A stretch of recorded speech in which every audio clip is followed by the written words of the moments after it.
Ya, pemirsa, terima kasih untuk Anda yang masih bergabung bersama kami di ID Second Session Closing. Dan di segmen ini kita akan coba review bagaimana jalannya perdagangan di sepanjang hari ini. Dan kami masih mengundang Anda untuk bisa bergabung, berpartisipasi bersama kami di telepon interaktif di 021, di 391, di 5201, dan juga ada WhatsApp interaktif kami di 0812, di 1398, di 3749. Saat ini kami sudah terhubung melalui via Zoom bersama dengan Bapak Kiswoyo Adijo yang merupakan Head of Investment PT Reswara Gian Investa. Kita akan langsung sapa saja. Pak Kiswoyo, apa kabar, Pak? Ya, baik. Terima kasih Pak Kiswoyo sudah meluangkan waktu di IDX Channel. Dan tampaknya kabar baik juga bagi indeks harga saham gabungan hari ini mengalami penguatan yang cukup signifikan setelah mengalami koreksi secara beruntun di pekan lalu, Pak Kiswoyo. Bagaimana Anda melihat penguatan yang terjadi di sepanjang perdagangan hari ini, Pak? Apakah ini tren penurunan ini sudah terpatahkan? Kemudian banyak pihak juga yang masih mengkhawatirkan volatilitas dari indeks harga saham gabungan masih cukup tinggi.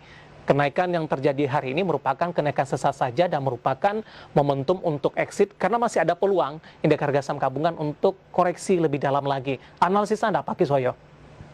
Jadi memang kalau kita lihat ini level psikologis IHSG 6.000, terus yang di bawahnya lagi 5.500, garis tengahnya 5.750, itu jadi kita sudah turun di bawah garis tengah. Tadi low kita hari ini 5.735. Jangan lupa kemarin ada IHSG nutup gap itu di 5.823 sudah ketutup juga, jadi sudah aman, gap sudah ketutup.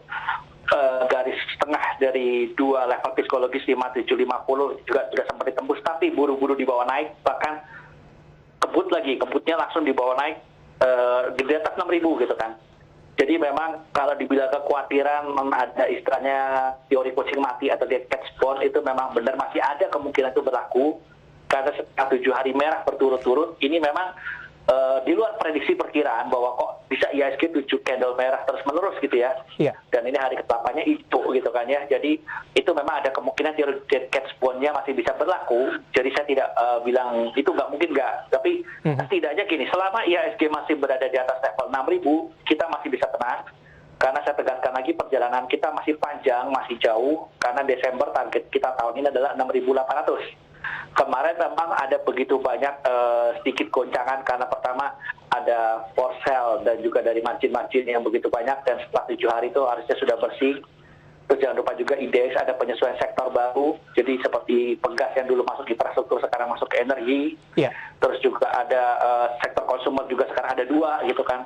Nah itu semua juga sudah selesai, harusnya beres-beres sektornya bagi para fund manager atau reksadana. Jadi harusnya sih goncangan-goncangan sampai saat ini saya lihat tidak ada yang buruk, bahkan sebetulnya ini adalah berita bagus karena jangan lupa hari ini ternyata ada pengumuman baru dari Uni Eropa bahwa mereka ternyata akan telat menerima vaksin corona.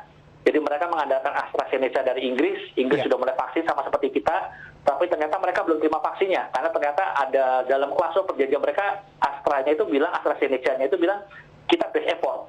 Terus ketika mereka bilang, kita sudah bayar, tapi ternyata pembayaran Uni Eropa telat. Jadi ingat, Inggris bukan bagian dari Uni Eropa. Inggris sudah bayar, 3 bulan kemudian baru Uni Eropa bayar. Sehingga Uni Eropa baru mulai vaksin, terutama negara besarnya kayak macam Prancis, Spanyol, Belgia, Belanda. Itu mereka bulan Maret. Sementara kita ini sudah mulai vaksin kan. Oke. Jadi mereka bulan Maret baru vaksin yang awal-awal yang garda terdepannya, nakesnya. Sementara kita Maret itu nanti sudah jalan masuk ke masyarakat umum. Baik. Seperti Inggris, seperti Amerika. Jadi itu sebetulnya adalah berita positif untuk kita. Kita adalah salah satu dari 40 negara yang mendahului, yang bisa bergerak di depan untuk melakukan vaksinisasi. Dan itu efeknya apa? Efeknya adalah ekonomi kita diharapkan bisa lebih cepat pulih duluan. Sehingga kalau kita kan sekarang ada PSBB, sehingga diharapkan mungkin pertengahan tahun ini PSBB mungkin akan dicabut, akan diperlonggar. Persyaratan mungkin untuk berpergian domestik adalah bukan lagi pakai rapid atau swab, tapi mungkin pakai surat saya sudah divaksin gitu kan, sertifikat vaksin. Baik. Mungkin itu yang mungkin akan membantu pertumbuhan ekonomi kita akan menggeliat, dan harapannya IHSG bisa pulih dan bisa kembali ke arah 5.800. Jadi memang 6.800. Ya, Pak Kiswoyo. 6.800 itu tidak lurus ya, tapi ada level psikologis 6.500 dulu. Oke, Pak Kiswoyo, kalau kita lihat dari rotasi pergerakan sektoral, pertambangan hari ini mengalami penguatan yang cukup signifikan begitu, dan sayang sekali dari farmasi ini masih melanjutkan pelemahan meskipun beberapa sahamnya sempat tadi mengalami penguatan yang cukup signifikan, namun kembali ke zona merah. Bagaimana Anda melihat strategi berinvestasi di tengah kondisi saat ini? Artinya mungkin beberapa investor ini cukup shock beberapa waktu yang lalu dengan pelemahan yang terjadi lebih dari seminggu secara beruntun begitu. Anda melihat momentum apa yang bisa dimanfaatkan dengan penguatan ini? Jangan lupa kita sudah awal tahun, ini bulan Januari, jadi momennya adalah laporan keuangan. Setelah momen laporan keuangan adalah musim bagi dividen. Ya. Sehingga strategi menurut kami yang harus dikumpulkan adalah saham-saham yang akan bagi dividen besar. Dan tentunya tahun kemarin untuk perbankan babak belur, itu laporan keuangan sudah keluar ya, Bank Mandiri, BRI, BBRI itu mereka babak belur, sehingga dividen pasti akan turun dibandingkan dengan tahun sebelumnya, tahun buku sebelumnya maksud saya.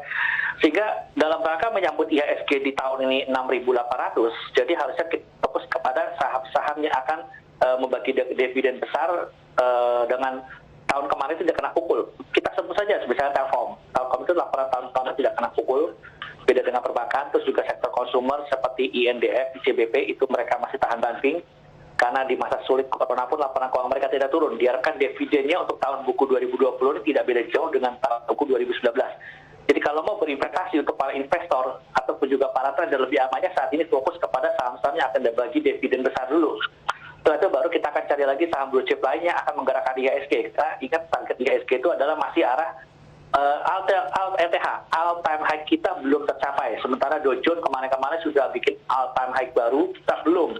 Sehingga saya bilang target tahun ini 6.800 itu masih make sense banget. Ditambah tadi cerita soal vaksin itu kita sinyal positif juga.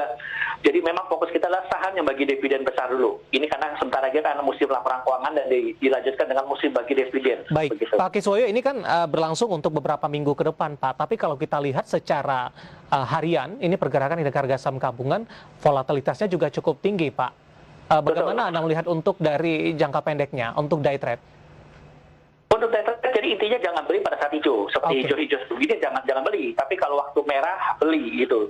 Itu kunci paling simpel. Dan sahamnya itu saya bilang, utamakan adalah beli saham blue chip. Baik. Blue chip begitu banyak, Pak. Bagaimana? Itu saya bilang, utamakan blue chip yang akan bagi dividen besar. Artinya laporan keuangan tahun kemarin tidak rontok, biarpun di masa-masa sulit corona.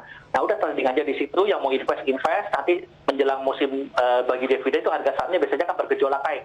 Setelah itu kita jual, kita tukar lagi dengan saham blue chip yang lain, gitu. Baik, strategi berinvestasi dari Bapak Kiswoyo Adijo, dan semoga bisa mencari referensi. Dan lagi-lagi keputusan investasi tetap ada di tangan Anda, para investor dan trader pasar modal Indonesia.